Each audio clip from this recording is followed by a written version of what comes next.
ఒక ఉద్యమకారుని భార్యకు దక్కిన గౌరవమే చైర్పర్సన్ పదవి. కష్టపడ్డ ప్రతి కార్యకర్తకు బీఆర్ఎస్ పెద్దపీట. కొత్తగూడెం బీఆర్ఎస్ పార్టీ కార్యాలయంలో ఘనంగా దీక్ష దివస్. మున్సిపల్ చైర్పర్సన్ కాపు సీతాలక్ష్మి దీక్ష దివస్ సభలో మాట్లాడుతూ కాంగ్రెస్ పార్టీపై తీవ్ర స్థాయిలో విమర్శలు చేశారు. తాను తన భర్త పార్టీని నమ్ముకొని ఉన్నందుకే తాను మున్సిపల్ చైర్పర్సన్ పదవిలో ఉన్నానని, పార్టీని నమ్ముకున్న వారికి ఎప్పుడు మేలే జరుగుతుందని అన్నారు. కాంగ్రెస్ పార్టీ 6 గ్యారంటీలు, 420 హామీల్లో అటు 4 ఇటు 0 పోతే మధ్యలో 2 హామీలే అమలు అయ్యాయన్నారు. మహిళలకు ఉచిత బస్సు, ఎల్లిపాయ పొట్టు తీసుకోవడానికి టైంపాస్ కోసం మాత్రమేనని కళ్యాణలక్ష్మి తులం బంగారం ఎటుపోయింది అని అన్నారు. టీబీజీకేఎస్ రాష్ట్ర ప్రధాన కార్యదర్శి కాపు కృష్ణ మాట్లాడుతూ, సింగరేణి కార్మికులుగా మేము ఉంటే ఆంధ్ర నుంచి వచ్చిన వారు అధికారులుగా పెత్తనం చెలాయించారు. తెలంగాణ ఉద్యమంలో తన్నులు తిన్నాము. తెలంగాణ ఉద్యమం రాకుంటే మా పరిస్థితి దారుణంగా ఉండేది అని అన్నారు. బీఆర్ఎస్ పార్టీతోనే ఏదైనా సాధ్యం, కేసీఆర్ తోనే ఏదైనా సాధ్యం అని తెలిపారు. డెవలప్మెంట్ జరిగింది. ఆ డెవలప్మెంట్ కళ్ళకు కట్టినట్టుగా ప్రతి నియోజకవర్గంలో, కొత్తగూడెం నియోజకవర్గంలోనే కాదు, ఒక విజన్ తోటి పనిచేసిన నాయకుడు మన మాజీ మున్సిపల్ మినిస్టర్ కేటీఆర్ గారని కూడా తెలియపరుస్తా ఉన్నాను. ఇప్పుడు జీతాలు ఇవ్వడానికే డబ్బులు లేవు మున్సిపాలిటీలో. కమిషనర్ గారు ఏమైంది అంటే, ఎక్కడ మేడం డబ్బులు అని అంటా ఉన్నాడు. అంటే ఈ వ్యవస్థ ఎట్లా నడుస్తుంది అన్నది అందరూ కూడా ఆలోచించాల్సిన అవసరం ఉందని కూడా తెలియపరుస్తా ఉన్నాను.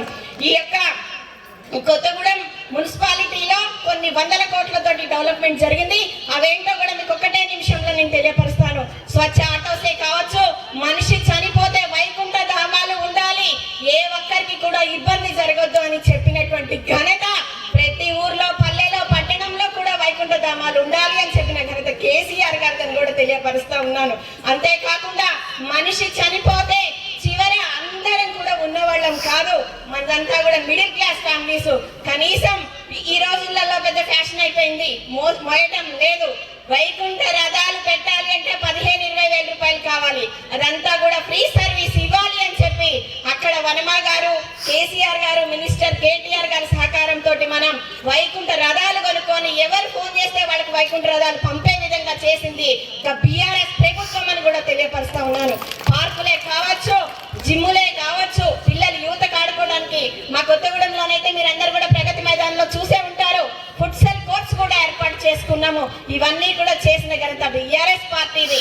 ఇప్పుడు వచ్చినటువంటి 420 హామీలు ఉన్నాయి. అందులో 420, 4 తీయండి, అటు 0 తీయండి. వాళ్ళు చేసింది ఒక 2 హామీలు మాత్రమే.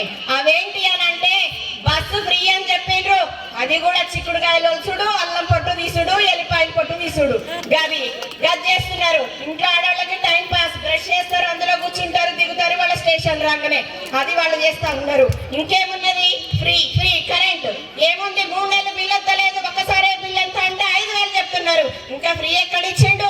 అందరు కూడా గమనించవలసిన అవసరం ఉందని కూడా తెలియపరుస్తా ఉన్నాను. బీఆర్ఎస్ పార్టీతోటే ఏదైనా సాధ్యం. కేసీఆర్ గారు కాదండి ఓడిపోయింది, మనం ఓడిపోయినాం. మనం చేసినటువంటి ఏదైతే ఉందో అవన్నీ కూడా మనం షోపుటప్ చేసుకోలేదు. ఒక్కడు 700 చెప్తాడు, మనం 100,000 చేసినాం, ఏది కూడా మనం చెప్పుకోలే. కళ్యాణ లక్ష్మి తులం బంగారం అన్నాడు, తులం బంగారం ఎవరికన్నా ఇచ్చిండా? గోవిందా, తులం బంగారం లేదు, ఏమీ లేదు. ఆశపడ్డ అక్క చెల్లెళ్ళందరూ ఇంకేమున్నది, తులం బంగారం వస్తుంది, ఇక మనకి ఇంకేం 1,16,000తో పాటు తులం బంగారం వస్తే బిడ్డకి ఇచ్చుకోవచ్చు అనుకున్నారు. పాపం చూసిండ్రా, రేవంత్ రెడ్డి మాయ మాటలు నమ్మి ఇంతమంది మీయాల మోసపోయినామని కూడా తెలియపరుస్తా ఉన్నాను. ఏది కూడా అనుగాని హామీలు ఇచ్చిండు. గద్దెకెక్కే వరకు ఒకటి చెప్పిండు, గద్దెకెక్కిన తర్వాత ఇంకొకటి చెప్తా ఉన్నాడు. ఏది కూడా నమ్మద్దు. రానున్న రోజుల్లో ఈ 11 నెలలలో ఎట్లా ఉన్నది ప్రభుత్వం అనేది ప్రతి ఒక్కళ్ళు కూడా చూశారు. అవునా కాదా? ఇవాళ గులాబీ ఇవన్నీ కూడా జెండాలు కడితే మనం ఓడిపోయినామని అయితే నేను అనుకుంటలేను. ఖచ్చితంగా మనం గెలిసే ఉన్నాం, ప్రజల మనసుల్లో ఉన్నాం. ఇప్పుడు నేను మున్సిపల్ చైర్పర్సన్ గా ఉన్నా. వెధవలందరూ కలిసి నా మీద అవిశ్వాసం పెట్టినా, ఇదే పెద్దలందరూ నాకు ధైర్యాన్ని ఇచ్చి అవిశ్వాసాన్ని గెలిచిన 3 మంత్రులు ఇక్కడ ఉన్నప్పటికీ కూడా బీఆర్ఎస్ పార్టీ మున్సిపల్ చైర్పర్సన్ గా కొత్తగూడెంలో నేను ఉన్నా అని కూడా తెలియపరుస్తా ఉన్నాను. బీఆర్ఎస్ పార్టీ మున్సిపల్ చైర్పర్సన్ గా కాదు, ఈ ప్రోగ్రామ్ గవర్నమెంట్ ప్రోగ్రామ్ ఏది పెట్టినా బీఆర్ఎస్ పార్టీ తరఫున నేను ఒక్కదాన్నే ఉంటున్నా. జై తెలంగాణ అనగానే వాళ్ళందరూ అటు ఇటు చూసుకుంటా ఉన్నారు. వాళ్ళకి ముఖం లేదు ఆ మాట అనడానికి అని కూడా తెలియపరుస్తా ఉన్నా. కుడితిలో పడ్డ ఎలకలాగా కొట్టుకుంటా ఉన్నారు కాంగ్రెస్ లోకి పోయిన వాళ్ళు. మనం బేషుగా ఉన్నాం, గల్లా ఎగరేస్తాం. ఉన్నాం. ఎందుకంటే మనం ఉన్నది మళ్ళా ఖచ్చితంగా 20 సంవత్సరాలు ఇదే కేసీఆర్ గారు ముఖ్యమంత్రిగా ప్రధానమంత్రిగా కూడా అయ్యే అవకాశం మనకు ఉన్నది. ఎందుకంటే ఏది మనకి వచ్చినా సంక్షేమమే కావచ్చు, అభివృద్ధే కావచ్చు, ఏది జరిగినా ఒక బీఆర్ఎస్ పార్టీతో సాధ్యం అవుతా ఉందని కూడా తెలియపరుస్తూ, ఇక నేను అందరూ చెప్పారు ఇందాకలా ఉద్యమంలో నా హస్బెండ్ నా భర్త కాపు కృష్ణ ఆయన ఏం చెప్పేవాడు, ఈ పులిహార చేసి ఈ 70 ప్యాకెట్లు చేసి 10:30 వరకు అందజేయాలి, చెప్పేది 9ంటికి 10:30 వరకు అందజేయాలి అని చెప్పేవాడు. లేకపోతే కిచిడి చేయాలి, 100 ప్యాకెట్లు అందజేయాలి. ఎప్పుడు ఈ ఉద్యమం సమయంలో వంటలు చేసుడు, ప్యాకెట్లు చేసుడు, పంపించుడు, వంటలు చేసుడు, 4 మనుషులు పెట్టేటోడు, మనుషులు అయితే పెట్టిండు, ఒకదాన్ని అయితే కష్టపడలేదు. కానీ ఎప్పటికీ కూడా పార్టీ పార్టీ పార్టీ అనే చేసుకుంటూ వస్తున్నాం. పార్టీ నమ్ముకున్నాం కాబట్టి ఈ రోజున మళ్ళా నేనైతే 2వ మున్సిపల్ చైర్పర్సన్ కూడా అయినని కూడా తెలియపరుస్తా ఉన్నాను. పార్టీ నమ్ముకొని ఉన్న వాళ్ళకి ఖచ్చితంగా భవిష్యత్తు ఉంటుందని కూడా తెలియపరుస్తా ఉన్నాను. ఈ అవకాశాన్ని ఇచ్చినటువంటి పెద్దలందరికీ కూడా పేరు పేరున ఉద్యమాభివందనాలు తెలియపరుస్తూ జై తెలంగాణ. కోసం కేసీఆర్ గారికి దిశానిర్దేశం చేసి ముందుకు వదిలిన నాయకుడు ప్రొఫెసర్ జయశంకర్ గారు, వారి సారథ్యంలో కేసీఆర్ గారు ముందుకు వెళ్తూ మన రాష్ట్రాన్ని సాధించుకోవాలన్న ఆవశ్యకతని అందరికి కూడా బోధించుకుంటూ సమీకరించుకుంటూ ముందుకు తీసుకుపోయిన నాయకుడు కేసీఆర్ గారు. వారి సారథ్యంలో పార్టీ ఏర్పాటు కాగానే కొందరు ముందుకు వచ్చేసి తెలంగాణ ఉద్యమం చేయడం జరిగింది.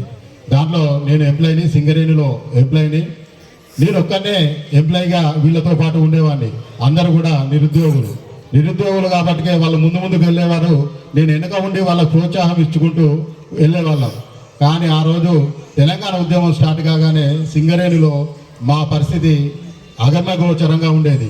మేమేమో సింగరేణిలో తట్ట చెమ్మాస్ పట్టుకొని ఫిల్లింగ్ వాళ్ళం. అదే ఆంధ్ర నుండి వచ్చిన వాళ్ళైతే ఏదైతే లిఫ్ట్ ఆపరేటరో, పంప్ ఆపరేటరో, లేదా మంచి జాబులన్నీ కూడా ఆంధ్ర వాళ్ళు చేసేవాళ్ళు. కానీ ఆనాడు తెలంగాణ ఉద్యమం స్టార్ట్ అయిన తర్వాత ముందుకు మనకు కూడా అవకాశాలు రావడం జరిగింది. 2-3 ఉన్నా సరే వాళ్ళని ఎదిరించేవాళ్ళం. ఆ క్రమంలోనే 2003లో మా యూనియన్ ఏర్పాటు కావడం జరిగింది. 2003లో ఏర్పాటైన వెంటనే ఎలక్షన్లు జరిగితే అప్పుడే 9,000 ఓట్లు ఉన్న 60,000కు 9,000 ఓట్లు మేము యూనియన్ ద్వారా సంపాదించుకోవడం జరిగింది. 2004లో సొసైటీ ఎలక్షన్లు అయితే సింగరేణిలో ఏదైతే ఉందో అంతకుముందు ఏఐటీసో ఐఎన్టీసో గెలిచేవాళ్ళు. కానీ మొదటిసారి సొసైటీ ఎలక్షన్లలో ఆవునూరు సంజీవరావు అని 2004లోనే ఎన్నిక కావడం జరిగింది. ఆ తర్వాత అందరం కలిసి యూనియన్ని ముందుకు తీసుకుపోతూ కేసీఆర్ గారు ఇచ్చిన ఏ పిలుపుకైనా హైదరాబాద్ వరకు కానీ ఇక్కడ కానీ రాస్తారోకలు తీసుకుంటూ ఎన్నో చేయడం జరిగింది. దీక్షా దివాసు ఏదైతే నవంబర్ 29న కేసీఆర్ గారు సిద్దిపేటలో నిరాహార దీక్ష చేయాలనుకున్నారో ఆనాడు కేసీఆర్ గారిని అరెస్ట్ చేసినాక హైదరాబాద్ మన ఖమ్మం తీసుకొస్తే ఖమ్మం సభ్యులు తరలిస్తే అక్కడికి కూడా వెళ్ళి మన గోడను వినిపించుకోవాలంటే కూడా పోలీసు వాళ్ళు అరెస్ట్ చేసుడు, కొట్టడం, తిట్టడం, ఇట్లా నానా రకాలుగా మమ్మల్ని ఇబ్బంది పెట్టినా వదిలిపెట్టకుండా కేసీఆర్ గారు ఇచ్చిన పిలుపుకు ప్రతి దానికి కూడా మనము ఉండడం జరిగింది. కేసీఆర్ గారు నిరాహార దీక్ష చేస్తుంటే కొందరు ఆంధ్ర పాలకులు ఇక ఏమి అని ప్రచారం చేసిందంటే కేసీఆర్ గారు రోజు తింటాడు, పంటాడు, అన్ని చేస్తాడు, ఏదో ఉద్యమం చేస్తాడు, నిరాహార దీక్ష లెక్క నటిస్తున్నాడు అని చెప్పి బయట ప్రచారం చేయడం తోటి అప్పుడు ఉస్మానియా కాలేజీ స్టూడెంట్స్ కానివ్వండి, వేరే ఇతర కాకతీయ స్టూడెంట్స్ కానివ్వండి, చాలా భారీ ఎత్తున నిజమే అని నమ్మేసి కేసీఆర్ గారిని తిట్టే ప్రయత్నం చేసిండు. కానీ కేసీఆర్ గారు సచ్చుడు వచ్చుడు అన్న నినాదంతో కేసీఆర్ గారు ముందుకు పోతే ఏదైతే డిసెంబర్ 9వ తారీఖు కేంద్ర ప్రభుత్వంలో ఉన్న హోమ్ మినిస్టర్ చిదంబరం గారు ఒక ప్రకటన చేయడం జరిగింది. తెలంగాణ ఇవ్వడానికి మేము సిద్ధంగా ఉన్నాం, ఏదైతే ప్రాసెస్ స్టార్ట్ చేస్తున్నామని. అప్పుడు మనం అందరం ఉత్సవం చేసుకున్నాం. తెలంగాణ వచ్చేసింది, మనందరి బతుకులు మనము వెలుగబెట్టుకుంటాం, మనమేదో మంచి సాధించుకుంటాం, మంచిగా బతకగలుగుతామని అనుకోవడం జరిగింది. కానీ అప్పుడు ఆంధ్రాలో ఉన్న ఎమ్మెల్యేలు కానీ ఎంపీలు కానీ ఒక్కొక్కరు నిరాహార దీక్ష చేస్తూ కేంద్ర ప్రభుత్వం మీద ఒత్తిడి దిగానే మళ్ళీ డిసెంబర్ 23వ తారీఖు అప్పుడు, ఎందుకంటే ఖచ్చితంగా చెప్తున్నానంటే సింగరేణి మాకు డిసెంబర్ 23 అంటే డిసెంబర్ 23 పొద్దున్నే మళ్ళీ ఒక ప్రకటన చేయడం జరిగింది. మేము ఈ ప్రాసెస్ని ఆఫ్ చేయడం జరుగుతుంది, ఈ తెలంగాణ ఇవ్వలేమని. కానీ ఆనాడు మొదలైన ఉద్యమం, అంతకుముందు ఉద్యమం జరిగినా కానీ నెమ్మదిగా జరిగిన ఆనాటి నుండి ఉధృతం అయిపోయి సకల జనుల సమ్మె ఏదైతే సెప్టెంబర్ 2013లో సకల సమ్మె 35 రోజులు జరిగితే ఒక్క కార్మికుడు కూడా, ఒకప్పుడు సమ్మె జరుగుతుందంటే ఆంధ్ర పాలకులు ఎక్కువ ఉండేది, ఆంధ్ర ఆఫీసర్లు ఉండేవాళ్ళు కాబట్టి అందరూ కూడా వచ్చి డ్యూటీలు చేసుకునేవాళ్ళు. కానీ మన వాళ్ళు ఏదో వచ్చేసి ఒక 10 మందిని హెడ్ ఆఫీస్ ముందు కానీ అక్కడ కానీ ఇక్కడ కానీ చేసేవాళ్ళు. అది కూడా త్వరగానే ఆంధ్ర వాళ్ళు వచ్చేసి లోపలికి పోతుంటే పిలిచి మరీ కొట్టి మేము తన్నులు తినేవాళ్ళం. వాళ్ళని కొట్టేసి సరే తక్కువ మంది ఉండేవాళ్ళం కాబట్టి వాళ్ళతో తన్నులు తిన్నా కానీ ముందటికి వచ్చేవాళ్ళం. కానీ కొన్ని రోజుల తర్వాత హెడ్ ఆఫీస్లో ఉన్న వాళ్ళు కూడా సమ్మెలో మనతో పాటు సమ్మెలో పాల్గొని మన తెలంగాణ రావట్లో కేంద్ర ప్రభుత్వం మెడల్ వంచుట్లో వాళ్ళందరి పాత్ర కూడా కేసీఆర్ గారికి సపోర్టుగా ఉంది కాబట్టిగానే మనం తెలంగాణ సాధించుకున్నాం. తెలంగాణ సాధించుకున్న క్రమంలో మనం ఎంత అభివృద్ధి చెందినామో మనందరికీ తెలుసు. కానీ ఇప్పుడు వచ్చిన 11 నెలల్లోనే వెలగబెడుతుంది కాంగ్రెస్ ప్రభుత్వం. కాంగ్రెస్ అంటేనే స్కాములు, దాచుకుండు అనే నినాదంతో వాళ్ళు ముందుకు పోతారు కాబట్టి మనం దాన్ని అందరం కూడా ముక్త ఖండంతో వ్యతిరేకించాలి. కొందరికి పదవులు రావచ్చు, రాకపోవచ్చు. మేము తెలంగాణ ఉద్యమంలో పాల్గొన్నాం, మాకు ఎటువంటి లబ్ధి చేకూరలేదని అనుకోవచ్చు. కానీ మనం చేసింది తెలంగాణ రావడం కోసం మనం ఉద్యమం చేసినాం. తెలంగాణ వచ్చింది, కానీ వచ్చిన తెలంగాణని కాపాడుకోవాల్సిన బాధ్యత తెలంగాణ ఉద్యమకారుల మీదనే ఉంది. ఎందుకంటే పదవుల కోసం వస్తారు పోతారు కొంతమంది, వాళ్ళకు తెలంగాణ కోసం అవసరం లేదు, పదవి కావాలి. కానీ మనకు తెలంగాణనే ముఖ్యం కాబట్టి తెలంగాణ అభివృద్ధి చేయాలంటే కేసీఆర్ గారే మళ్ళీ ముఖ్యమంత్రి కావాలి.